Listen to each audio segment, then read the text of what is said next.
There are millions and millions of Ukrainians who have left their home country since Russian troops invaded back in February. In many of the cases, women and children are now refugees, and they're in bordering countries while the men stayed behind. Yeah, we've got Rich Nye in studio with us tonight to show us how an Indianapolis man is part of the Salvation Army response to this refugee crisis. Rich? Yeah, Major Mike McKee has served in the Salvation Army for 28 years and responded to humanitarian crises all over the world.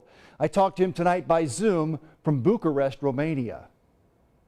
Major Mike McKee says he meets about 200 families a day at the Rome Expo in Bucharest. Most are women and their children who fled the war in Ukraine. Some of them have contact with their husbands and family members who are still there. Some of them don't. You know, they're in a strange place. They're putting on a brave face, but it's sad. The United Nations reports 4.2 million people have left Ukraine, about 650,000 crossing the border into Romania.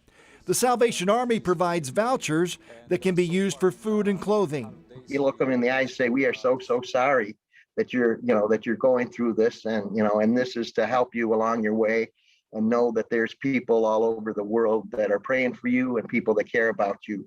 And tears in their eyes is common. Major McKee's team also tries to prevent human trafficking. This is, as you would imagine, just a target-rich environment, and lots of vulnerable women and children. And so we're giving them awareness things, some tips, some phone numbers to call, some places to go. Major McKee says most refugees in Bucharest plan to return to Ukraine. Some are already going back while the war continues. It's gone on too long. I don't see the reason for it. I don't see why these beautiful people are being displaced, why they're in anguish over their family back home, and wondering what they're going to find when they return home.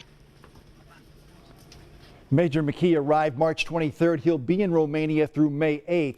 He has previous work with refugees in Uganda, Rwanda, Kosovo. Wow. He also helped civilians in Iraq during the Second Gulf War and served as a chaplain during Ground Zero, or at Ground Zero rather, after 9/11.